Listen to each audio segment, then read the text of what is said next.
parte de educação, a parte Sim, de parque industrial, tudo isso tava como? Foi do então, zero ou já tava... tem duas questões. Em primeiro lugar, Taiwan investiu muito em infraestrutura, educação e industrialização. Isso, sim, claramente aconteceu. E, ao mesmo tempo, durante os anos 60, 70, 80, 60 e 70, sobretudo, recebeu bastante apoio econômico dos Estados Unidos. Isso realmente é preciso ser dito. O Taiwan virou realmente um milagre junto com alguns outros países da Ásia, os tigres asiáticos, assim, um crescimento econômico altíssimo. E em função disso também formou-se uma classe média. E aí aconteceu algo que é muito típico. A classe média surge e dizem, olha, eu estou economicamente bem, mas o que me incomoda é que eu não tenho direitos políticos, então queria participar um pouco, né, de quem me governa. Então surgiram uma série de grandes protestos, porque havia jovens perguntando assim, mas somos, né, que houve muita interação, intercâmbios com universitários, com o Ocidente, então formou-se uma elite ciente assim de que Taiwan era autoritário e o resto, e muitos outros países estavam passando por um processo de democratização.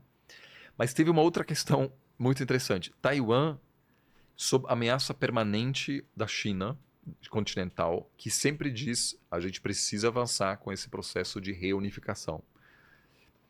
E os taiwaneses aí ficam numa situação seguinte, falam assim, como a gente consegue garantir o apoio contínuo do Ocidente? A gente precisa se diferenciar da China continental. A China continental é uma ditadura. Então, se a gente passar por um processo de democratização, a gente pode reter apoio ocidental, já que nós somos uma democracia. E uma democracia muito bem sucedida, que demonstra também, e aí obviamente gerou um problema para o governo de Pequim, porque o governo de Pequim sempre diz a democracia não é adequado para a nossa cultura chinesa, então a gente tem o nosso sistema que funciona para a nossa cultura. Só que Taiwan, cultura né, com o Chiang Kai-shek que chegou, eles obviamente implementaram uma cultura chinesa, então todo mundo teve que aprender mandarim, ou seja, houve uma transformação cultural novamente, ou seja, deixando para trás essa influência japonesa para dar mais ênfase à cultura chinesa, e deu super certo. Então, quando Taiwan organizou as primeiras eleições democráticas, o governo de Pequim quase invadiu a ilha, ficou super preocupado. Por quê? Primeiro, a população da China continental viu os caras estão organizando uma eleição democrática. Poderia ir para lá esse movimento. Exato. Então, assim, houve... colocaram várias... parte da marinha chinesa chegou a ameaçar Taiwan. E com cada eleição tem ameaças hoje grandes. Mas, inicialmente, quem sempre ganhava as eleições era o Partido Comunista, o KMT, fundado pelo Sun Yat-sen e depois liderado pelo Chiang Kai-shek, que se consideravam chineses. Então, eles não queriam assim romper com a China continental, porque era meio que a mesma coisa. E agora, só que numa nova fase, em que a vasta maioria dos moradores da ilha de Taiwan nasceu lá, ou seja, não é mais a galera que veio da China fugindo dos comunistas, agora é a galera que nasceu em Taiwan. Eles têm uma cultura totalmente diferente, democrática. Eles se consideram taiwaneses. Entendi. E com isso o KMT começou a se enfraquecer politicamente e surgiu o Partido Democrático, que hoje governa o país, e que basicamente diz, cara, nós somos democráticos, a gente tem uma identidade taiwanesa própria. Inclusive há um movimento entre algumas pessoas de dizer, vamos largar o nome República da China e vamos assumir o nome Taiwan, nós somos Taiwan. Nós não fazemos mais parte da China. Só que o problema é que a reintegração de Taiwan virou uma obsessão nacional na China continental. Então Xi Jinping fez um grande discurso no 31 de dezembro, dizendo a reintegração de Taiwan necessidade histórica e será inevitável. Inevitável, ele falou. Inevitável. Sabe E, quem mais obviamente, falou isso, né? Quem mais falou Quem isso? mais falou isso? Thanos. E a gente viu como aconteceu lá no final. Sou inevitável, né? Instalou. Estalou assim. Então... Isso foi agora, ele falou. Agora, em final do ano passado, Certo. foi esse discurso. Foi no dia 31 de... Sim, foi o discurso do Ano Novo, na Sei. verdade. Caramba. Sim.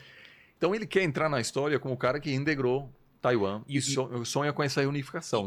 Mas a população também tem esse sentimento? Você sente isso? Ou é parte da população? Ou eles não estão nem aí, estamos bem aqui?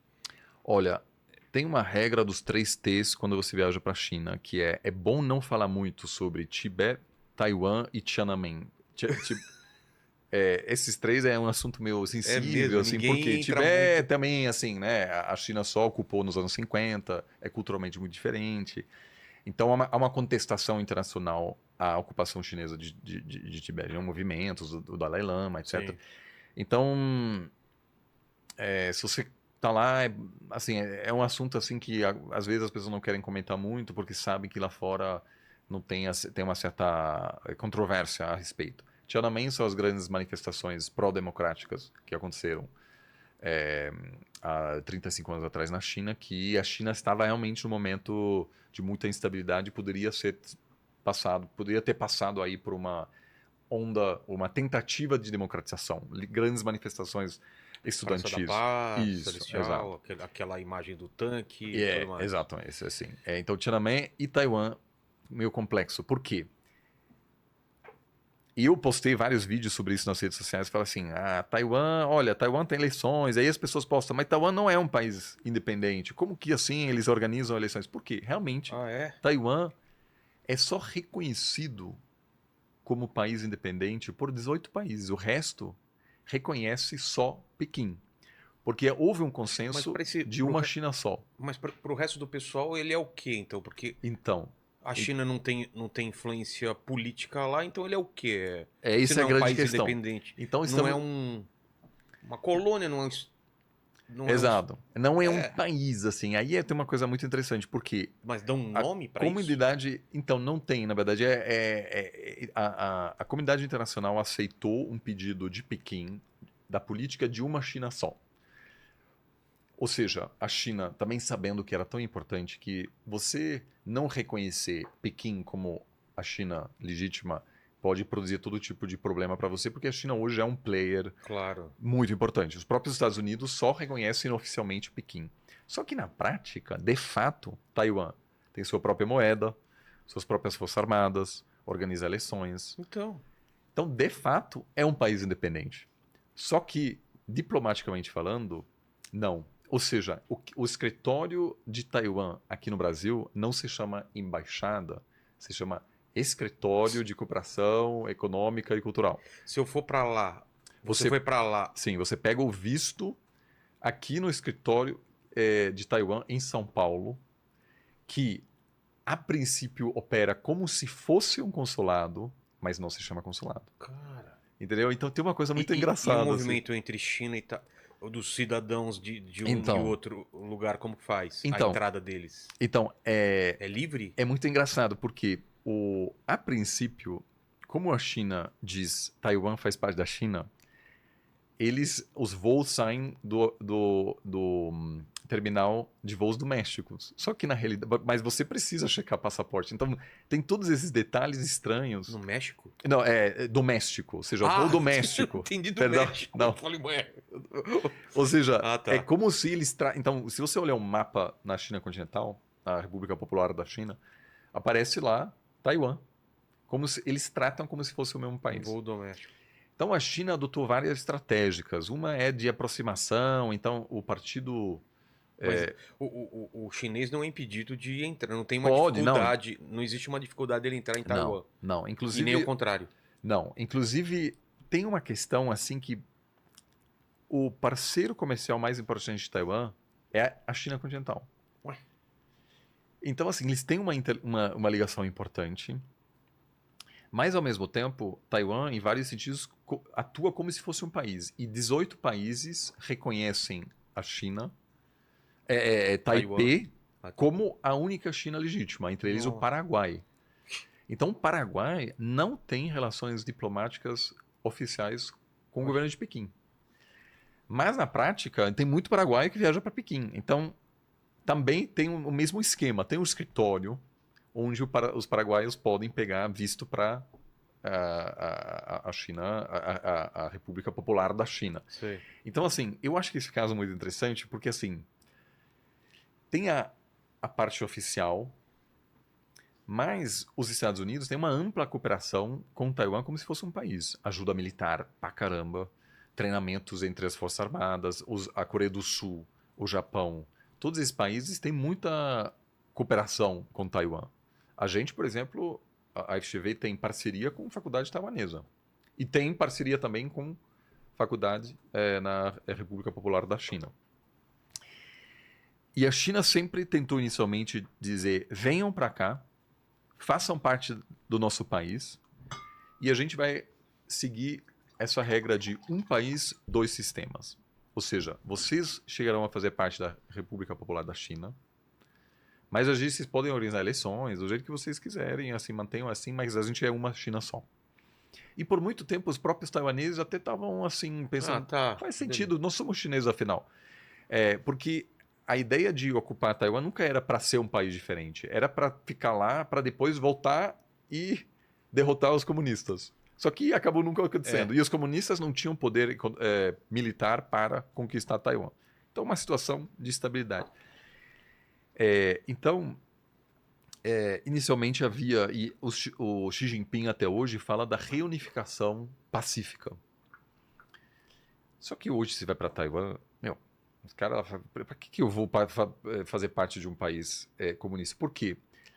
O Xi Jinping falou, na época até o antecessor dele, mas o governo de Pequim falou mesmo quando Hong Kong, ex-colônia britânica, voltou a fazer parte da China. Falaram, um país, dois sistemas. Vocês lá, com suas eleições, tinha até uma certa estrutura democrática, sociedade civil vibrante em Hong Kong, liberdade de expressão total. Só que hoje,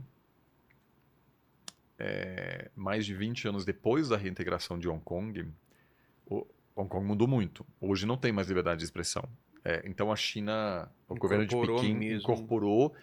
Ainda é um pouco diferente. É um pouco diferente, mas a tendência não é boa. Então milhares de acadêmicos e ativistas de Hong Kong fugiram para Taiwan. Por quê? Queriam se manter num contexto cultural chinês, só que dê liberdade de expressão. Então os taiwaneses estão olhando isso, falando, cara, vai acontecer a mesma coisa. Não, vamos... Então, teve em 2014, o governo da época de Taiwan tentou negociar um grande acordo comercial com o governo de Pequim, para facilitar a interação, etc. E quando foi publicada essa proposta, muitos jovens foram para as ruas dizendo isso é um plano do governo de Pequim de incorporar a gente, e a gente não quer. A gente quer viver num país democrático. E houve, assim, umas grandes manifestações meio parecidas com as de 2013 aqui no Brasil, sabe? Todo mundo foi às ruas, etc. E, desde então, surgiu aí esse movimento de um pensamento de que nós somos taiwaneses. Nós não somos chineses. Nós somos taiwaneses, nós queremos ser um país diferente. E ganhou um governo com um viés pró-independência.